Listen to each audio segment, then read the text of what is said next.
Hello friends, welcome to গল্পের রামধনু। আমি সন্দীপা ফিরে এলাম নতুন গল্প নিয়ে। গল্প এবং গল্প পাঠ যদি ভালো লাগে তাহলে চ্যানেলটি সাবস্ক্রাইব করার অনুরোধ রইল এবং লাইক শেয়ার কমেন্ট করে আমাকে উৎসাহিত করতে ভুলবেন না। তাহলে শুরু করা যাক। আজকের গল্প সমরেশ মজুমদারের কলমে মিস্টার আত্মারাম এবং ভূত চর্চা কেন্দ্র। একেই তো পাড়াটায় বড় বড় বাড়ি, বাড়ির সামনে বাগান, সব ফাঁকা ফাঁকা, তাই রাস্তায় লোকজন খুব কম। আর একেবারে শেষের যে বাড়িটা, যার ওপাশে বিশাল ঝিল, সেই বাড়িতে যারা থাকে তারা পাড়ার কারো সঙ্গে মেশে না, এমনকি বাজারেও যায় না। ওই বাড়ির গেট খুলে গাড়ি বের হয় দিনে একবার, পাড়া ছাড়িয়ে কোথাও চলে যায়, ফিরে আসে কয়েক ঘন্টা পরে। অবশ্য ওটাকে গাড়ি না বলে বিরাট ভ্যান বলাই উচিত। সেই ভ্যানের ভেতরে কি আসে যায় তা বাইরে থেকে দেখা যায় না। বাড়িটার চারপাশে আকাশ ছোঁয়া পাঁচিল, উকি মেরে দেখার সুযোগ নেই। তাই ওই বাড়ি নিয়ে পাশের পাড়ার ছেলে বুড়োর কৌতূহল খুব।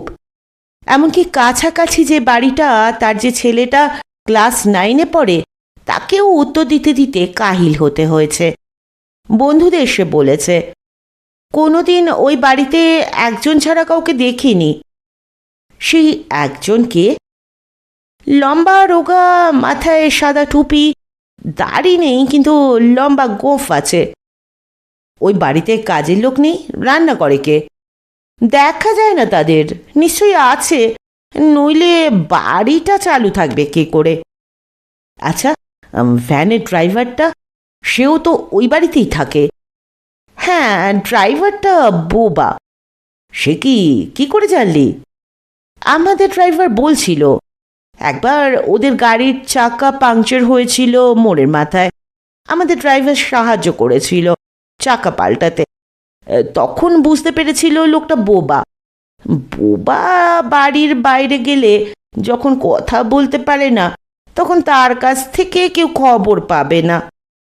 সন্দেহ আরও বেড়ে গেল। নিশ্চয়ই ওই বাড়ির ভেতরে অসামাজিক কাজকর্ম হয়।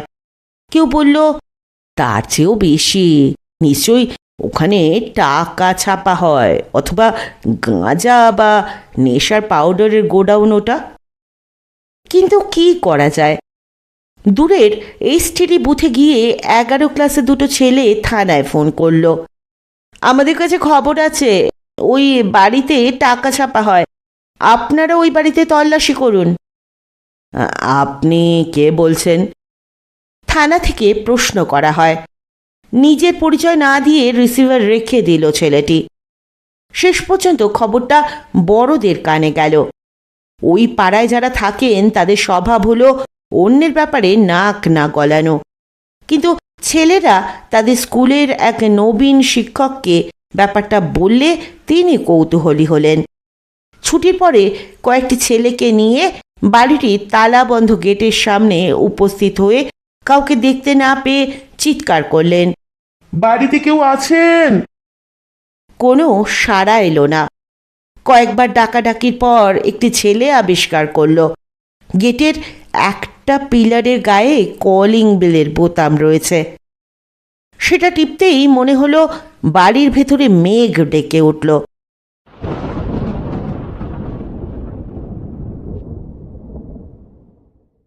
পাশের বাড়ির ছেলেটিও দলে ছিল। সে বলল, এই প্রথমবার কেউ বেল বাজালো, কোনোদিন এখানে মেঘের ডাক শুনিনি। ওই দেখো, কেউ আসছে। মানুষটিকে দেখা গেল, লম্বা রোগা, মাথায় সাদা টুপি, পরনে আলখাল্লার মতন সাদা পোশাক, হাতে ছড়ি। দাড়ি নেই, কিন্তু লম্বা গোঁফ মুখের দুদিকে সুচলো হয়ে নেমে আছে। লোহার গেটের ওপাশে দাঁড়িয়ে মানুষটি সবাইকে দেখলেন, তারপর বললেন, কি চাই? নবীন মাস্টার বললেন, এরা সবাই আমার ছাত্র, এদের ইচ্ছে আপনার সঙ্গে আলাপ করা। এরকম উদ্ভট ইচ্ছার কারণ? শরীর রোগা কিন্তু কণ্ঠস্বর বাজ খাই। ওরা এই গেটের ফাঁক দিয়ে দেখেছে ভেতরে অনেক ফুলের গাছ রয়েছে। যিনি ফুল ভালোবাসেন তিনি তো ভালো মানুষ হবেনই, তাই। নবীন মাস্টার বললেন, তাহলে এই আলাপ হয়ে গেল। আমি খুব ব্যস্ত, প্রচুর কাজ, এর বেশি সময় যে দিতে পারবো না। আচ্ছা। মাথা নাড়লেন মানুষটি। নবীন মাস্টার জিজ্ঞাসা করলেন, কিছু মনে করবেন না, আপনি প্রচুর কাজ করছেন বললেন, কি ধরনের কাজ বলতে আপত্তি আছে কি? একদম না। মানুষটি মোম মাখানো গোঁফ দুটোকে সোজা করলেন। আমি ভূত চর্চা করি। ওদেরও তো সমস্যা থাকে, সেগুলো সমাধানের চেষ্টা করি। ভূত চর্চা? নবীন মাস্টার হতভম্ব। ছেলেরা কাছাকাছি চলে এলো। আপত্তি আছে নাকি? আগে ভূত তো কল্পনা, ভূতের তো কোনো অস্তিত্ব নেই। আবার গোঁফ নাচালেন মানুষটি। ভূত দেখতে পাওয়া যায় না, না? আগে তাই সবাই বলে, শুনেছে, কিন্তু কেউ দেখেনি। বড্ড বাজে কথা হচ্ছে। মানুষটি হঠাৎ রেগে গেলেন। ভগবানকে কে দেখেছে? ঢোক গিললেন নবীন মাস্টার। আনসার মি, আপনি দেখেছেন? না। দ্রুত মাথা নাড়লেন নবীন মাস্টার। যিনি দেখেছেন তাকে মিট করেছেন? না। তাহলে ভগবান আছেন বলে বিশ্বাস করেন না তো? ছাত্রদের মধ্যে একজন সাহসী বলে উঠল, ভগবান মন্দিরে আছেন। গুড। ভূতেদের জন্য কেউ মন্দির তৈরি না করে দিলে ওরা সেখানে থাকবে কি করে? তেমন মন্দির তৈরি হলে নিশ্চয়ই বলবে ভগবান যেমন আছে তেমনই ভূতও আছে। তবে একটা খবর দিতে পারি, দেবতা আছেন 33 কোটি, কিন্তু ভূত অত নেই। আচ্ছা, তোমরা এবার এসো। নবীন মাস্টার বললেন, আপনার কথা শুনে খুব কৌতূহল হচ্ছে। যদি আমাকে আপনার কাজ দেখার সুযোগ দেন, বেশি সময় নেব না। মানুষটি হাসলেন। আমার কাজ দেখতে চাইলে খালি হাতে আসা চলবে না, সঙ্গে একটি ভূত আনতে হবে। যে কোনো চরিত্রের ভূতে আমার আপত্তি নেই। চলি। মানুষটি চলে গেলেন ভেতরে। এই সময় পোস্ট অফিসের পিয়ন এসে লেটার বক্সে খাম ফেলতে যাচ্ছে দেখে নবীন মাস্টার তাকে বাধা দিয়ে খামের ওপর প্রাপকের নাম দেখতে চাইলেন। স্পষ্ট লেখা আছে, মিস্টার আত্মারাম চাকলাদার।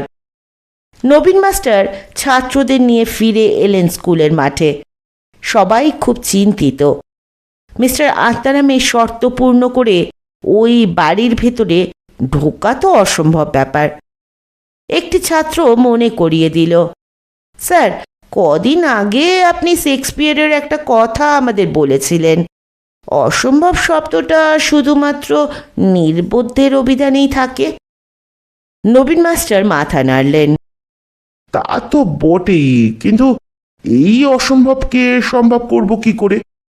একটা ভূত কোথায় পাবো? বাজারে গিয়ে আলু পটলের মতো ভূত তো কেনা যায় না। অনেক ভেবে টেপে একজন ছাত্র মুখ খুলল, স্যার, কবরখানায় গেলে হয় না? আর একজন সঙ্গে সঙ্গে সমর্থন করল, হ্যাঁ হ্যাঁ, কবরখানায় অনেক ভূত আছে। কি করে জানলে? নবীন মাস্টার গম্ভীর, স্কুলের দারোয়ান বলেছে। ডাকো তাকে। দারোয়ান এলো। ওর নাম জোসেফ মণ্ডল। নবীন মাস্টারের প্রশ্নের উত্তরে বারংবার মাথা নাড়তে লাগলো, স্যার, ওনারা আছেন। তুমি দেখেছ? স্যার, বাতাস কি দেখা যায়? শরীরে বাতাস লাগলে তো বোঝা যায়। ওনারাও সেই রকমই। নবীন মাস্টারের মনে হলো জোসেফের কথায় যুক্তি আছে। তিনি বললেন, জোসেফ তোমাদের কবরখানায় একবার নিয়ে যেতে পারবে? নিশ্চয়ই স্যার, আজ সকালে আমার কাকাকে ওখানে কবর দিয়ে এসেছি। আপনার সঙ্গে গেলে ওর কবরে মোমবাতি জ্বেলে দিতে পারবো, জোসেফ বলল। ছাত্ররা খুব উৎসাহী হলেও নবীন মাস্টার তাদের সঙ্গে নিলেন না। প্রথম কথা, সন্ধ্যের মধ্যে সবাইকে বাড়িতে ফিরতে হবে। দ্বিতীয়ত, ওখানে যাওয়ার পর কারো কিছু ক্ষতি হলে সবাই তাকেই দায়ী করবে। রাত 8টা নাগাদ জোসেফ নবীন মাস্টারকে নিয়ে কবরখানায় ঢুকল। ওই সময় কবরখানায় ঢোকার নিয়ম নেই, তাই গেটের দারোয়ানকে এড়িয়ে ঢুকতে হলো। চারপাশে বড় বড় গাছের নিচে কবরগুলো হালকা চাঁদের আলোয় অস্পষ্ট দেখা যাচ্ছে। সকালে খোঁড়া কবরের সামনে গিয়ে মোমবাতি জ্বালালো জোসেফ। নবীন মাস্টার চাপা গলায় জিজ্ঞাসা করলেন, জোসেফ, তোমার কাকা কিরকম লোক ছিলেন? আমাকে খুব ভালোবাসতেন, কিন্তু সবাই ওকে এড়িয়ে চলতো, জোসেফ বলল। কেন? উনি নাকি সারা জীবন মানুষ ঠকিয়েছেন। কি জানি, আমাকে তো ঠকাননি, ঢোক গিললেন নবীন মাস্টার। ঠকবাজরা ভূত হওয়ার পর কি চরিত্র বদলাতে পারে? অনেকক্ষণ মোমবাতি জ্বেলে প্রার্থনা করল জোসেফ। তারপরেই বাতাস বইল এবং মোমবাতির আলো নিভে গেল।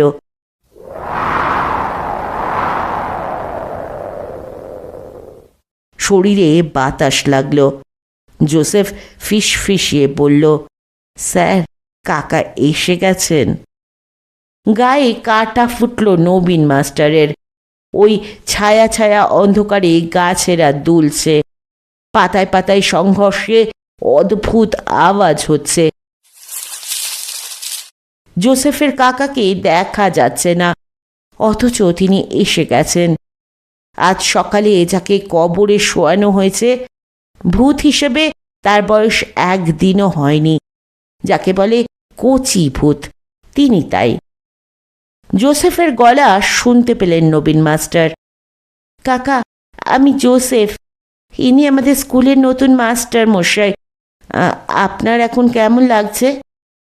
একটু চুপ করে থেকে জোসেফ বলল, তা ঠিক, সবে তো কয়েক ঘন্টা হলো। নতুন জায়গা চিনবেন কি করে? বাবার সঙ্গে দেখা হয়েছে। আবার কিছুটা সময় চুপ করে থাকলো জোসেফ। ওহো, এইমাত্র কবর থেকে উঠতে পারলেন, সময় তো পাননি। হ্যাঁ, আমি এসেছি আপনার কাছে, যদি আপনি মাস্টার মশাইয়ের একটা উপকার করেন। বলুন স্যার। সামনে পেছনে কেউ নেই, সর্বাঙ্গে শুধু বাতাসের স্পর্শ। নবীন মাস্টার বললেন, এক ভদ্রলোকের বাড়ির ভেতরে যেতে চাই। তিনি ভূতের মানে যে মানুষ অন্য লোকে চলে গেছেন তাদের নিয়ে চর্চা করেন, তাদের সাহায্য করেন। কিন্তু শর্ত হলো তার বাড়িতে একা যাওয়া যাবে না, সঙ্গে একজন মানুষের আত্মাকে নিয়ে যেতে হবে। তা বলছিলাম কি, আপনি তো ওই জগতে নতুন, ওখানকার আদব কায়দা কিছুই জানেন না। আমার সঙ্গে গিয়ে সেসব তাড়াতাড়ি শিখে আসতে পারেন। নবীন মাস্টার কথা বলে কান খাড়া করেও কিছু শুনতে পেলেন না। জোসেফ বলল, স্যার, কাকা জিজ্ঞাসা করছেন, যেতে তো পারি, কিন্তু কেন যাব? বিপাকে পড়লেন নবীন মাস্টার। কাকা কি কিছু চাইছেন? ওর তো এখন টাকা পয়সা, সোনা দানা, কেক সন্দেশের কোনো প্রয়োজন হবে না।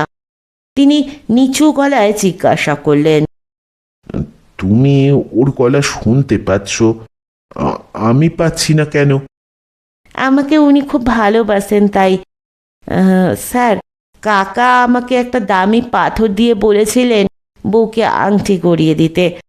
আমার সে ক্ষমতা নেই। সোনার দরকার নেই, রূপোর হলেও হবে। যদি গড়িয়ে দেন তাহলে কাকাকে রাজি করাতে পারি।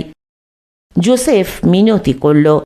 নবীন মাস্টার চিন্তা করলেন, কাকা ঠকবার যখন তখন ভাইপো তার পদাঙ্ক অনুসরণ করতেই পারে। রূপোর দাম তো খুব বেশি নয়। তিনি রাজি হয়ে গেলেন। অনেকক্ষণ কাকুতি জানানোর পর জোসেফ কাকার সম্মতি পেল। বলল, স্যার, কাকা যাবেন, আপনি আগে আগে চলুন। কিন্তু কাকা যাচ্ছেন তা বুঝবো কি করে? নবীন মাস্টার অবিশ্বাসী।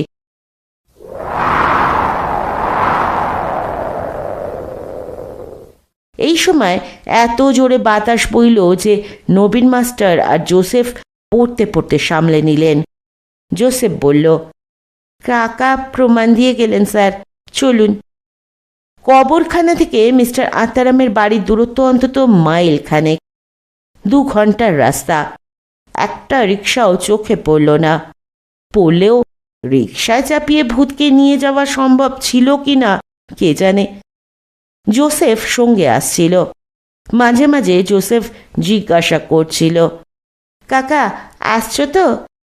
হাঁটতে হাঁটতে এসে জবাব শুনে বলল, স্যার, অত জোরে হাঁটবেন না, কাকার অসুবিধে হচ্ছে। অসুবিধে কেন? ভূতেরা তো হাঁটে না, উড়ে উড়ে যায়। তা জানি না, তবে পাখি কি ডিম থেকে বের হয়ে উঠতে পারে? ডানায় জোর আনতে সময় লাগে। কাকা তো সবে কবর থেকে বেরিয়েছে, একটু কষ্ট হবেই। জোসেফ বলল, নিয়ম সব সময় এক, বেঁচে থাকলেও যা, মরে গেলেও তা। মিস্টার আত্মারাম চাকলাদারের বাড়ির বন্ধ লোহার গেটের সামনে যখন তারা পৌঁছলেন তখন রাত 10টা বেজে গেছে। সবচেয়ে কাছের বাড়ির আলো গাছগাছালির আড়ালে। নবীন মাস্টার বেল বাজালে ভেতরে মেঘের ডাক শোনা গেল।